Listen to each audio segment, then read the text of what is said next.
नमस्कार, सलाम, सत श्री अकाल। तो जैसे कि मैंने बोला था कि अपकमिंग सीरीज़ में हम एजुकेशन अब्रॉड के बारे में और एम्प्लॉयबिलिटी के बारे में बात करेंगे। तो आज एजुकेशन अब्रॉड में कंटिन्यू करते हैं।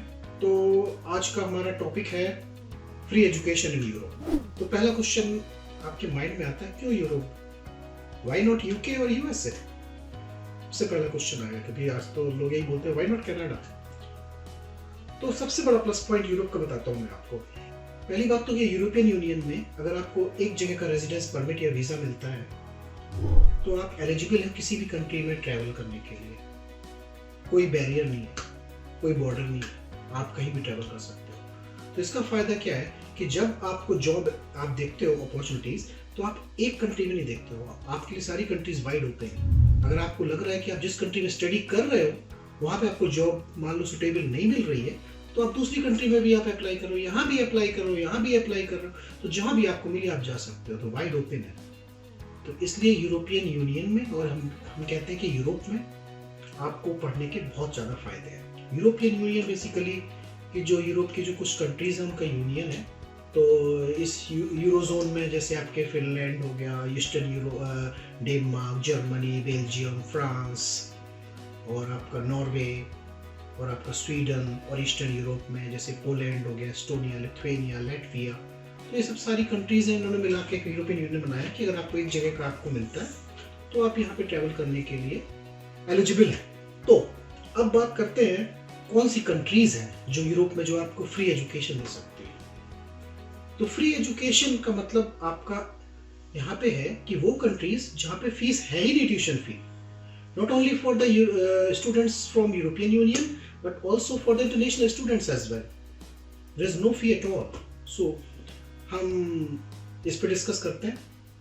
और कंट्रीज जैसे आपकी है जर्मनी, आपकी नॉर्वे, और आपका ऑस्ट्रिया, तो हंगरी हुआ, आपका आइसलैंड हुआ, और ईस्टर्न यूरोप में कुछ यूनिवर्सिटीज़ हैं। तो कुछ यूनिवर्सिटीज़ में तो आप देखेंगे कि फीस है ही नहीं, और कुछ यूनिवर्सिटी में बहुत ही मिनिमल फीस है। इवन जो एशियन कंट्रीज़ में जो हमारी नॉर्मल जो इंजीनियरिंग की और या एमबीए की और या मेडिकल की जो फीस होती है ना, वही फीस है। तो इन पूरे के बारे में कंसीडर करेंगे, लेकिन चूंकि एक वीडियो में मैं सारी कंट्रीज़ को और सारी यूनिवर्सिटीज़ को कवर नहीं कर सकता, ठीक है। तो मेरा मोटिव है केवल यूट्यूब वीडियोज़ नहीं बनाना है, आपको बिल्कुल एग्जैक्ट इन्फॉर्मेशन पता होनी चाहिए कि आपको कैसे डॉक्यूमेंट बनाना है, कैसे आपको अप्लाई करना है, और कैसे आपकी एप्लीकेशन सक्सेसफुल होनी चाहिए।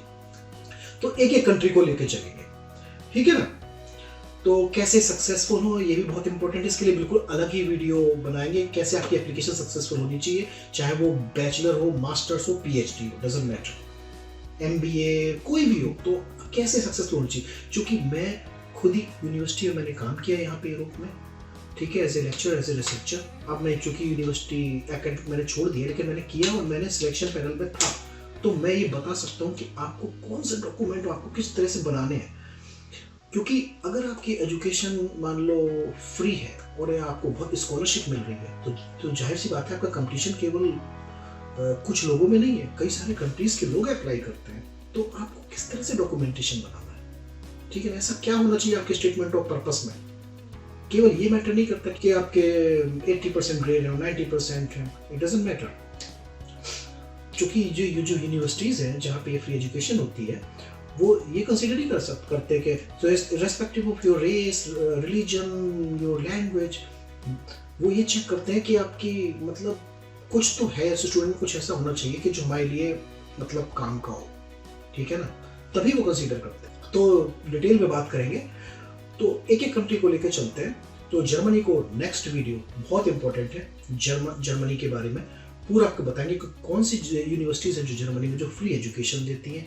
और आपको कई जगह आप जो कई स्टूडेंट्स ने मुझे मेल पे पूछा है कि सर ये रिस्ट्रिक्टेड क्या होता है, कि जैसे यूनिवर्सिटीज़ में वो देखते हैं कोर्स पर देखते हैं रिस्ट्रिक्टेड, सर ये क्या रेस और रिलीजन या कुछ ऐसा रेसिज्म है। तो मैंने कहा नहीं भाई, रिस्ट्रिक्टेड का मतलब ये नहीं होता है। तो इस बारे में मैं अगले वीडियो बताऊंगा क्या मतलब है, कि आप जब भी ओपन करोगे तो आप जब इंग्लिश में जाओगे, इंग्लिश जब लैंग्वेज सेलेक्ट करोगे वेबसाइट की, तो उसमें लिखो था रिस्ट्रिक्टेड, तो क्या मतलब है इसका। तो मैं इस बारे में पूरा डिस्कस करूंगा जर्मनी के बारे में, ठीक है ना। तो अब नेक्स्ट वीडियो में मिलते हैं, और बहुत इंपॉर्टेंट वीडियो है, जर्मनी कंसीडर करेंगे और पूरा बिल्कुल एक एक बात करेंगे कि आपको कैसे मतलब फ्री एजुकेशन के लिए जर्मनी में क्या क्या स्टेप आपको होने चाहिए, आपको फॉलो करना है। ठीक है, तो और जाते जाते बहुत इंपॉर्टेंट है कि स्कॉलरशिप के बारे में बात करेंगे कि जो आपका लिविंग एक्सपेंस भी आपका कवर अप कर सकती है। ठीक है ना, तो जरूर नेक्स्ट वीडियो बहुत इंपॉर्टेंट है, जर्मनी के बारे में कवर करेंगे। तो एक तरीके से स्टूडेंट हब बन चुका है, क्योंकि बहुत सारी इंडस्ट्रीज़ हैं और जो वहाँ की इकोनॉमी बहुत ग्रो कर रही है, तो पूरी बात करेंगे। तो आप याद रखिए, नेक्स्ट वीडियो वेट करिए, मोस्ट प्रॉब्ली संडे को आपका नेक्स्ट वीडियो। और लाइक कीजिए, सब्सक्राइब कीजिए, शेयर कीजिए चैनल को, एटलीस्ट के मतलब जो हमारे एशियन कंट्रीज़ में जो स्टूडेंट्स अवेयर हो सकें। तो इस जरूरी ये नहीं है कि आपके पास पैसा ही होना चाहिए तभी आप अब्रॉड में एजुकेशन ले सकते हैं, या बहुत ज़्यादा आपके ग्रेड होने चाहिए तभी आपको स्कॉलरशिप या फ्री सीट मिल सकती है, ऐसा नहीं है। मतलब बस केवल आपकी अवेयरनेस की कमी। तो प्लीज़ इसको शेयर कीजिए, ये कोई पैसे के लिए नहीं बना रहे वीडियो, ठीक है ना। तो ये केवल आप शेयर कीजिए, जितने स्टूडेंट्स और पेरेंट्स को शेयर कीजिए जितना हो सके। तो आप सब्सक्राइब कीजिए वीडियो को, जितनी जल्दी हो सके चैनल को सब्सक्राइब कीजिए। और एक लास्ट बात जाते जाते कि प्यार से रहिए, मोहब्बत से रहिए, आपस में नफरत मत फैलाइए। तो ये हिंदू मुसलमान ये सब नहीं करना है। तो तू हिंदू बनेगा ना मुसलमान बनेगा, इंसान की औलाद है, इंसान बनेगा। मिलते हैं नेक्स्ट वीडियो में। सब्सक्राइब कीजिए देसी टीचर इन यू।